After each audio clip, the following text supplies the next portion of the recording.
Good morning, everyone. Welcome back. Now, today we are going to study the topics problems of piecing together the past, classifying finds, and problems of interpretation. Let's start.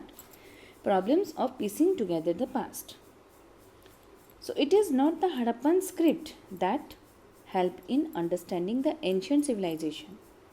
Rather, it is material evidence that allows archaeologists to better reconstruct Harappan life. Children, the topic suggests piecing together the past. Means अतीत जो past है उसको जोड़कर पूरा करना, उसमें क्या क्या समस्याएं थी, राइट? तो हड़प्पा स्क्रिप्ट नहीं है, हम तो समझ नहीं पाए एंशियंट सिविलाइजेशन के बारे में, राइट? हड़प्पा स्क्रिप्ट क्योंकि it is not decipher, right? So material evidence जो हमें चीज़ें मिली हैं वो आर्कियोलॉजिस्ट को एक पास्ट को रिकन्स्ट्रक्ट करने में मदद करती हैं. Clear? So this material could be, कौन से हो सकते हैं material? Pottery, tools, ornaments, house hold object etcetera. Clear?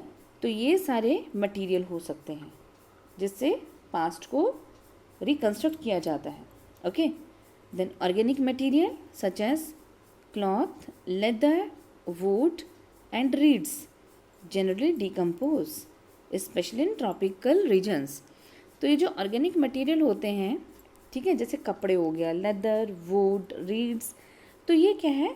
Decompose हो जाते हैं, राइट? और वुड सर्वाइव, क्या सर्वाइव करते हैं? Stone, burnt clay, metal etcetera. ठीक है. तो जैसे पत्थर हो गए, पकी मिट्टी हो गई, जिसे टेराकोटा भी बोलते हैं, मेटल, ठीक है, ये बहुत देर तक रहते हैं, ये सर्वाइव करते हैं. क्लियर? सो ये भी इम्पॉर्टेंट है याद रखना कि जो ब्रोकन चीज़ें होती थी या यूजलेस चीज़ें होती थी शायद उनको फेंक दिया जाता हो, या फिर ये भी हो सकता है कि उनको रिसाइकिल किया जाता हो. ठीक है. तो जो वैल्यूएबल आर्टिफैक्ट जो हमें पूरे जो हैं वो मिले हैं या तो खो गए हैं, ठीक है, पास्ट में खो गए थे, या फिर अगर हम सम अप करते हैं तो अभी तक उनके बारे में पूरी जानकारी नहीं मिल पाई है. Okay. Next is classifying finds. Okay. Classifying finds मतलब जो खोजें की गई हैं, तो खोजों को क्लासिफाई करना. ठीक है. So recovering artifact is just the beginning of the archaeologist enterprise, you can say. तो archaeologist then classify their finds. वो जो कुछ भी खोजें मिलती हैं उनको वो क्लासीफाई करते हैं. And one simple principle of classification in term of material. ठीक है. Classification in terms of material, और मटीरियल जैसे stone, clay, metal, bone, Ivory. Clear? The second is in term of function. पहला मटेरियल में उन्होंने classify कर दिया, और दूसरा उन्होंने बताया है कि जो चीज़ें मिली हैं उनकी क्या फंक्शन रहे होंगे, राइट? तो archaeologist have to decide whether an artifact is a tool और एन ऑर्नामेंट और बोथ. ठीक है. ये तो टूल रहा होगा, ऑर्नामेंट रहा होगा, या दोनों ही रहा होगा, या फिर कुछ ऐसा जो रिचुअल यूज़ के लिए इस्तेमाल किया जाता होगा, right?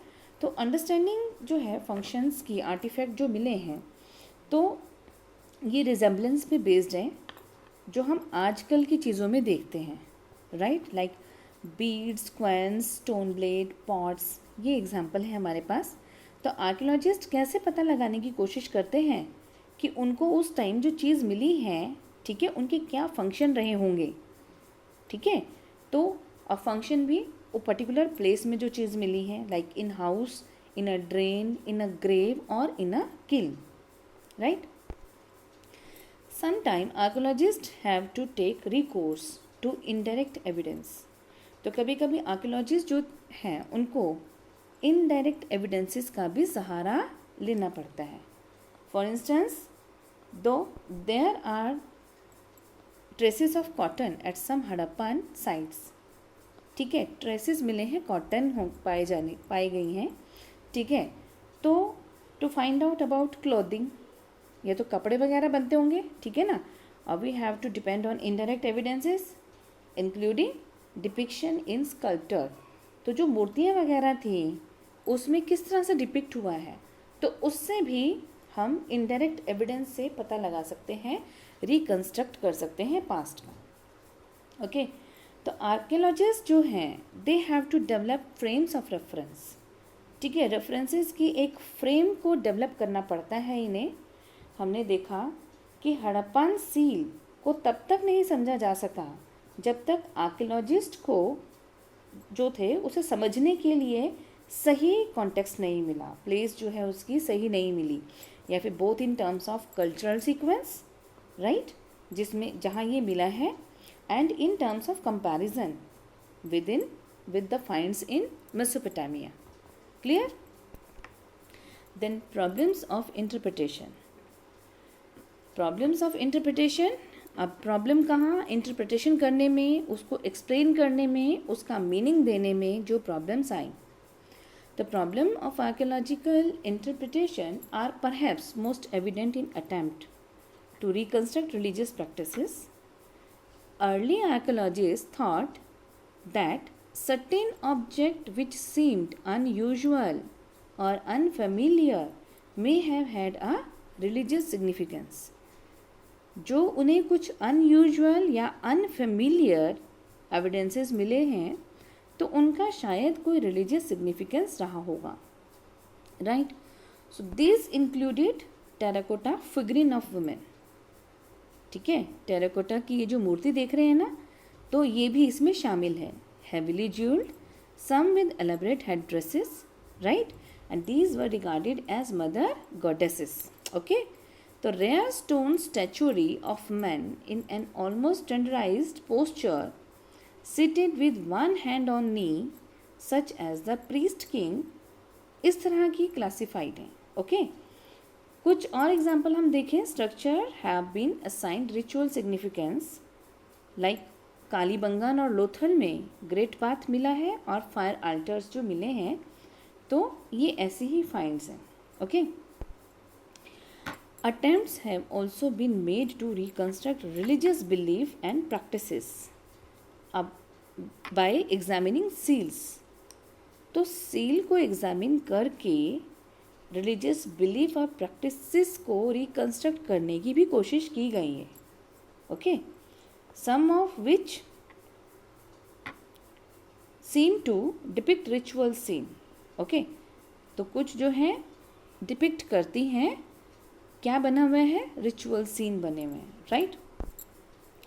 Other with plant motifs, और बाकी जो है प्लांट मोटिव के साथ है, मीन्स टू से प्लांट, पेड़ पौधे वगैरह इनके चित्र बने हुए हैं। Okay, are thought to indicate nature worship. तो इससे फिर वही रिलीजन का पता चलता है कि नेचर की वर्शिप करते रहे होंगे, राइट। तो some animal such as the one horned animal, एक सिंग का एनिमल, ठीक है, जिसको यूनिकॉर्न भी कहा जाता था, तो ये भी सील में दिखा है। तो ये भी एक काल्पनिक क्रिएचर था, राइट। तो कुछ सील्स में a figure shown seated cross legged, ठीक है, क्रॉस लेग करके बैठे हुए हैं, योगिक पोस्चर में हैं, and some time surrounded by animals, ठीक है, जानवरों से घिरे हुए हैं, has been regarded as depiction of proto Shiva. तो ये प्रोटो शिवा को डिपिक्ट कर रहे हैं। Clear? So that is an early form of one of the major deities of Hinduism. Hindu के एक मेजर डीटी जो देवता थे, ठीक है, तो ये उनकी फॉर्म है। तो beside conical stone object have been classified as lingas. Clear? So many reconstructions of Harappan religion are made on assumption. बहुत सारे भी जो भी रिकंस्ट्रक्शंस बनाए गए हैं ये काल्पनिक हैं, एजम्पशन बेस्ड हैं, और लेटर ट्रेडिशन जो है provide parallel with earlier ones. तो बाद की जो ट्रेडिशन है तो उसको हमने उसके पैरेलली, ठीक है, एज्यूम किया है। Okay, so this is because archaeologist often move from the known to unknown. हमें जो पता है, ठीक है, उसकी जानकारी हमें है, तभी हम अननोन की तरफ जाते हैं। तो आर्कियोलॉजिस्ट भी इसी तरह से मूव करते हैं कि इस तरह की कोई पिक्चर मिली है तो ये तो हमारे यहाँ लॉर्ड शिवा है, तो शायद ये शिवा की ही मूर्ति होगी। Okay, so that is from present to past. Okay, while this is plausible in case of stone querns and pots, ठीक है, ये तो हम कह सकते हैं स्टोन, जो हमने पत्थर की चक्की पढ़ी थी और पॉट्स के बारे में पढ़ा था, वहाँ ये एक्सेप्टेबल है. But it become speculative when we extend it to religious symbol. लेकिन ये कहीं रिलीजियस सिंबल के बारे में, ठीक है, नोन टू अननोन, ये स्पेकुलेटिव हो जाता है, कहीं एक इमेजिनरी सा हो जाता है, हमें सोचना पड़ता है. ओके, हम अगर ये पिक्चर देख रहे हैं प्रोटो शिवा सील की, तो ये हमारे जो अर्लीस्ट रिलीजियस टेक्स्ट है ऋग्वेदा, ठीक है. तो ऋग्वेदा में एक नेम है गॉड का, मेंशन है रुद्रा. ओके, तो जिन्हें बाद में शिवा के नाम से जाना जाता है लेटर पुराने ट्रेडिशंस में. तो शिवा तो हम जानते हैं, लेकिन रुद्रा बिल्कुल इनके अलग थे, ठीक है. सो उसमें ऋग्वेदा में बताया गया है, उनको कहीं भी इस तरह से डिपिक्ट नहीं किया है एज पशुपति. पशुपति कौन? Pashupati, Lord of animals. Okay, in general और कैटल इन पर्टिकुलर कह सकते हैं. तो नॉर एज योगी, ना ही रुद्रा को योगी बताया गया है, ना पशुपति बताया गया है. और दूसरे शब्दों में कह सकते हैं कि ये जो डिपिक्शन है पिक्चर की, ठीक है, तो ये ऋग्वेदा के रुद्र से नहीं मिलती है. ओके, तो is then possibly a shaman as some scholars have suggested. तो कुछ स्कॉलर्स जो हैं इन्हें शमन बोलते हैं. I will tell you the meaning of shaman in the later slides. Okay, so this is the picture of lingas, you can say gamesmen. तो यहाँ पे क्या है, मैके एक पहले के एग्जीक्यूटिव हैं, उन्होंने इन स्टोन्स के बारे में कहा है कि उन्हें वेरियस स्मॉल कोन्स जो हैं, किसी लेपिस लेजुली, जैस्पर, इस तरह से बने हुए स्टोन्स, ठीक है ना, मोस्ट ब्यूटीफुली कट और फिनिश्ड भी देखो बहुत बढ़िया हो रखे हैं फिनिशिंग इनकी. सो इनकी हाइट जो है 2 इंचेस से कम है ना. तो इनको लिंगास भी समझा जाता था. Lingas, I will tell you the meaning of lingas in later slide. Okay, तो on the other hand it is just possible that they were used in board games. या तो इनको लिंगा के फॉर्म में कहा जा सकता है, या फिर खाली ये बोर्ड गेम्स के लिए इस्तेमाल किए जाते होंगे. Clear? And this is the picture of a Harappan burial, right. तो यहाँ पे आप बरियल देख रहे हैं और आप देख रहे हो किस तरह से ये शो कर रहा है social differentiation. Okay, so here the meaning of linga and shamans. So linga is a polished stone that is worshipped as a symbol of Shiva. Clear? तो लिंगा is a polished stone, एक स्टोन था, polished stone होते हैं, तो जिसकी पूजा की जाती है as a symbol of Shiva. Lord Shiva होते हैं ना, तो उनकी सिंबल मान के इनकी पूजा करते हैं. Clear? And shamans are men and women who claim magical and healing powers. तो ये men और women होते हैं जिनके पास इलाज की मैजिकल, ठीक है, पावर्स होती हैं, and as well as an ability to communicate with other worlds. और इनके पास एबिलिटी होती है सांसारिक दुनिया और ऊपर की दुनिया, ठीक है, वहाँ पे कम्युनिकेट कर सकते हैं ये, तो उनको शमन कहा जाता था. Okay children, so I hope you have understood today's topic. If there is any query regarding that, you can text me or message me. And till next time, take care everyone. Thank you.